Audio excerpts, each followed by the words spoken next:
Hey, good evening, Galleon. This is Mayor Tom O'Leary. Another Monday night. Wanted to talk a little bit about I think from the start of doing this on a weekly basis, which is always under review. Sometimes you think you may be out here every week. There's a little bit too much, but let's not get into that tonight. But the one of the things that this has been valuable for is to amplify or further explain, sometimes correct, rarely correct, if you will, news media from Galleon. So over the weekend, the Inquirer had a couple of nice articles. One about the Reverend of the Naz who'd done that community-wide Easter egg hunt. Well, that's nice. That isn't the one that caught my attention the most. The article that caught my attention had to do with a $630,000 proposed paving program. And you kind of got the impression that every one of those streets that had been proposed for paving was going to get paved. I think what'll be interesting, believe it's this Thursday, is the Streets and Alley Committee meeting. We really, I think, roughly have 400,000, give or take a couple tens of thousand. So I'd say one of the things that will happen on Thursday is kind of a narrowing back to an original list that was within budget, and then you know how things go as you add people recommending sections and from council and from citizen that grew up to that rather extensive list. I sure as heck, it'd be nice to be able to do 635,000 of local paving. That's probably beyond what we have the money for. It's certainly beyond what we have in the budget. So that'll be talked about Thursday. You know, the one of the things that Galleon's fortunate to have right now is a pretty decent cash balance in our general fund. And one of the options that the committee may want to recommend is amending the budget, adding to that construction budget to hit all the targets on the list. We're somewhere between the 400,000 that we have and the 635 or thereabouts that's been requested. So I suppose without getting, the councilman will give me holy heck for this, but if you have an interest in this, or you've looked at that article I'm making reference to, or have seen the list of paving, I believe it's on our city website. Correct. Yeah, go take a look at that, and you know, either give your council member a call saying, "Boy, I love the list," or give them a call and saying, "Where's my street?" or on that list. So. You know, even with that 630,000, there are streets that I can think of, just as I tried to make that not so funny joke or wisecrack, that are saying, man, it's another year that this one block section with very little traffic is probably going to get not much more than patched. So, all right, so that's item number one. Item number two is kind of an ongoing solicitation of freeze-related projects. I think how I would describe the process at this point is that the advisory committee that was set up by an ordinance passed by council, gosh, I want to say 5 or 6 years ago now. I should have looked it up before going live tonight. But in any event, it's the way that we filter all of the desired projects into, in a funnel, so that we have enough projects to spend whatever is our allocation, whatever the foundation lets us know is available for distribution to the city. So we're really maybe at the 25% mark, kind of a quarter of the way through that process. We've got a list of projects, a little bit like the street fund or street paving program. We've got a list of requests that exceeds the amount of money that we have. So There'll be a little bit more of a narrowing of that, uh, uh, of those projects, trying to make sure that all the ones that we approve are qualified. And so I know this week I'm going to be meeting with a couple of people who trying to understand where they fit in or whether or not their project will be considered for funding. So that's where we are in Freeze Foundation. It's about $450,000 that we have available this year. And to add to that, as far as projects the public will see, those people who keep a real close eye and ear on this will remember last year there was roughly $85,000 for some sun shield / safety netting out at Pico Park. I guess when we made a decision not to go ahead and place that order, we were here in City Hall, really did not expect to be able to have the kind of youth baseball / softball season, largely softball season that they had out at Pico. And so that project did not go forward. We still have the dollars and plan to get that programmed, if you will, prepared for bid early on. And so there's that money and a little bit of money left over. We did not finish the full rebuild of the slide in Heisey Park. So there's some fabrication going on, so we expect that to happen. So those two projects are sort of 2020 projects that will be folded in to the additional, $450,000 worth of fund. So yeah, I think I suspect, Matt, those projects are probably up. The request for funding, is that on our city website as well? No, it's not. It could be. Yeah, we probably should put that up there. It's certainly, I don't think there's anybody who submitted an application doesn't have any guarantee of anonymity or anything. But so anyways, a bunch of good projects there. I'm not sure exactly what we'll cut back. One of the things that we decided to do after meeting with the city engineer last week is to change the bike path extension in that section that would start at Bucyrus Road and run north up to Heisey Park Drive, or where Highland Avenue at some point may be extended. That section, we've decided to try striping a bike lane in both northbound and southbound direction. I'm pretty confident that we'll have enough pavement there to be able to do that in a safe way. Our experience with Hesby, all 6 or 7 years of it, is that it's real spurty in the morning, and in the evening there's a lot of traffic, certainly on the days that school is in session. The rest of the time it's not a really highly traveled route, and so really feel strongly that we want to keep bikes and cars in separate pathways or separate roadways. We're going to probably look at, and the engineer's going to look at, the advisability of simply striping a bike lane to get us that next, oh gosh, it's not quite a mile, but the length of Hesby Drive. If we do that, that'll go a long ways to bringing that request in line with the dollars we have. So we're tinkering with that a little bit, and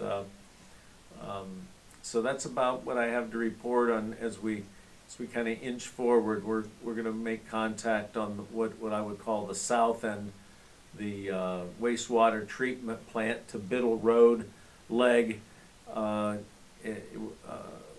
This week, make contact with the property owner, try to get that negotiated. I'm optimistic that that's the kind of project that we can get done in one construction season. And so, as popular as the current bike path is, I can, you don't want to overdo it, but I think for bicyclists, by adding a little bit to the south, a little bit to the north, you'll have some connectivity that'll make it a little bit more than the down and back that it is for young families or for walkers on the current path. So, all right, that's what I got. We got basketball fans or people rabid about the city of Galion. I do have a couple questions. Okay, that means that we got some people rabid about the city of Galion. I suppose that's a good thing. Yeah, first question tonight came from Cindy. She asked, why are they tearing down all of the Pico buildings? Aren't the new owners going to use them? That's a neat question. It's a good question. The ceilings, for the most part, in the back of the manufacturing area, a real limiting factor there. You know, I can't, it's been at least a year since I was through the building. I think they're 12 feet in some of those areas. So as modern manufacturing, really just too low. I don't know. They're, you know, take my word for it, or we have a consultant report, I mean, literally, that the city paid for, oh gosh, half dozen years ago, from a consulting firm that does a lot of work for Ohio in the Jobs Ohio area. Kind of gave us some advice of what to do with the Commerce Center, the old HTI building, and as well as this property. I think their advice was that as a building, it doesn't compete very well for locating industry. As a site, it has great potential. And so after, gosh, I don't know. It's like a lot of other things in life that are worth doing. You almost, you're at it so long, you kind of forget when you started. But we've been planning and working from back when GE shut the building down to sort of convert it over, get the old manufacturing facility removed, and get a new modern site ready and on the market. So, long answer. 12-foot ceilings in the back. In the front, if you'd ever, if you had worked there, had a family member work there, there was kind of a neat mezzanine and a balcony area in the front office space, but I think neat in sort of 1960s terms, that's why I use the term neat. It really didn't lend itself to competitive modern office space. So there's some sentimental attachment, I suppose, for some people who had family members who worked there. The way I'd like to see it is that, that old building served the community well for a long time. Let's get it out of there, get a new one, generate some new industrial / warehousing, some sort of real jobs for real people. So I don't mean to be sarcastic about that, but we need a solid manufacturing space so we can get some real jobs for the people who live in this community. So, all right, did I answer it or just rattle on for a couple minutes? I think you answered. Yeah, it's too old. Building's outdated, and we've known it for a while, and it's been quite a journey to line up the funds and get the private owner to get that scheduled. It's I think in a year or two, people will kind of understand why we didn't reuse it and we went with a new site. What else we got? Okay, thanks, Mayor. Sure. Next question tonight came from Tom, and it actually goes back to the biking and walking path. Yeah. Would the walking, biking traffic on Hesby go with the traffic or against it? We'd have a lane on each side, Tom. I think in your northbound, they'll have a striped lane. I'm not sure what kind of physical barrier, but probably just a striped lane and maybe a painted bike area. And then again on the southbound, it'd be up against the curb. So before anybody gets a spray paint out there, has a strong reaction either way, I think it'll be important to see what the engineers come back with in terms of remaining lane width. How you get where the 2 lanes become 3 at the south end, kind of right between Pizza Hut and Burger King. That's where I'm hoping the engineers come up with a way to make sure that the bike traffic doesn't get mixed in. having said that, that's kind of how it is now. So maybe what we would be doing, perhaps Tom is perhaps delineating a little bit better than it is now. I think there's probably $130,000 to $150,000 of asphalt savings that we can accomplish and still get that next segment built. So that's the logic behind it. Okay, thanks, Mayor. Cindy had a follow-up question Yeah. going back to the Pico building. Who owns the property now, and what are their plans? Well, it's a JBS development, and they're a subsidiary of J&F Construction. The initials stand for the three principals in the company, and so it's a separate development company that was formed to acquire and redevelop that property. So they've had it. They were able to acquire that from GE. Gosh, a handful of years. And there's a development plan. I think the linchpin in it is to get this building done. So, is that the question? Yes, unless you wanted to go into any more detail on their Yeah, it's a plans. father, son, and like one of the number two guy, if you want to describe it, at J&F Construction. Those are the three individuals. So it's exciting. There's I've talked several times here, so I won't go into great detail, but there's a nice state grant forgivable loan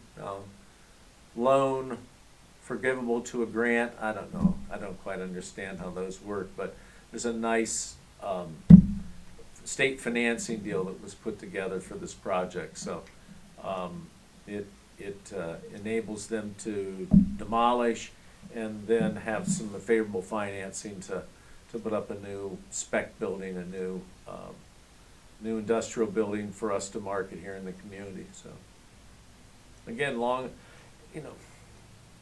I'm as impatient as anybody who is listening or will listen to this all week. But things do move slower, even if you have a motivated group of people and you have good potential, good product. I don't know. It just seems things all too often move slower than you'd like or than you had imagined. I think that's true of this project. Okay, thanks, Mayor. This question did not come in through the thread on this video, but through a private message on our page. This came from Philip. Why are there no street name signs at the Portland Way, Harding Way intersection?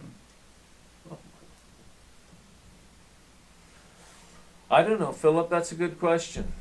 I don't know. Doesn't everyone call it the Four Corners? But I don't know. That's a good question. It's you might be able to get a cup of coffee on you've stumped me, so we'll take a look at it. If they're missing, if I thought it was funny, I'd say we'll have the state pay for it, but I think that's what everybody expects. Yeah, I just passed on to someone else. But I hadn't noticed. Next time in the passenger and not the driver's role, I'll check you out on that. Okay, that is all the questions I have as of right now. All right. Well, allow for a couple more minutes, see if there's some more calls coming in. You'll probably see over the next week.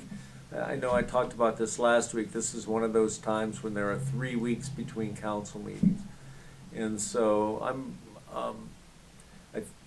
I'm concerned that some of the proposals, some of the legislation that had been under discussion before this lull or this break, we don't lose any forward movement on that. So I had asked the Director of Law to prepare kind of a summary of the city's options as it relates to the Port Authority's proposal. And so at the risk of revving up a heated discussion that produces a lot more frustration and ill feelings than it does heats up and produces some light, maybe we can get this conversation re-engaged among the various interested folks so that we can move ahead. Those people who want to change gears or shift how the financing of the Frieze Center would happen certainly can come up with some other ways to do that. And I think those people interested in that kind of project will find me on that side of the discussion. I don't want to spend a lot of time fighting or trying to change fighting about this legal interpretation or trying to change the existing trust agreement. I want to try to find a way to fund the project within the trust agreement, or and I don't think this will happen, fund the project in a way that doesn't involve freeze funds. I think if this kind of major recreational facility happens in Galion, it's going to happen with a large slice of Freeze Foundation investment. And I think my comment would be we just need to do that within the rules so that we don't create controversy, that we create a project and get on with that. So I don't know if there's anything else coming in. No, not as of right now. We're moving closer and closer to selling the Portland Way project. I'll bore the tears right out of you. Your ears will be bleeding after a couple, 3 weeks here, where we're talking a lot about the Portland Way project and things that have been done to maintain business as well as maintain through traffic. So hang in there. That's upcoming. And we'll be back. Nope, we got a question maybe. Yes, Let's this one go came for in it. from Cindy. Yeah. When will the street paving begin? I assume in terms of residential Yeah, paving? that's a good question. The plan would be out of Thursday night to have a list that is within the budget, or to have council committee recommend adding more money to that line item, if you will. And then next Tuesday, 13th, I believe it is the next council meeting. On that night, then that would be the first reading on that budget, on that proposal. If things went well, Cindy, then that would pass on the 13th, and the advertisement would go out over the next 2 weeks. That gets us to about the 1st of May, when we would let the contract. So, you know, we probably don't get started till June. But on the other hand, the big Portland Way project probably doesn't gear up much until September. So there's certainly enough time. But it in spite of our best efforts to get this local paving done early, as we go through the weeks, maybe June after all. So we'll see how quickly we can get the low bid contractor in, get them under contract, and get a start date from them. All of those things will happen from the time bids are open till you start seeing the paving out there. So I hope that answers the question. Yep. It's probably June, even though I hate to say it, but that's probably when it will be. And that is all the questions I have. That is all? Okay. I'm going to try and stay up, all of you early risers, early to bed, early rise your challenge. There's the basketball game should be entertaining tonight, and so if you're so inclined, I don't think Ohioans have much of a rooting interest in it, but it ought to be a heck of a game. And with that said, we'll be back next week. Thanks a lot. Good night.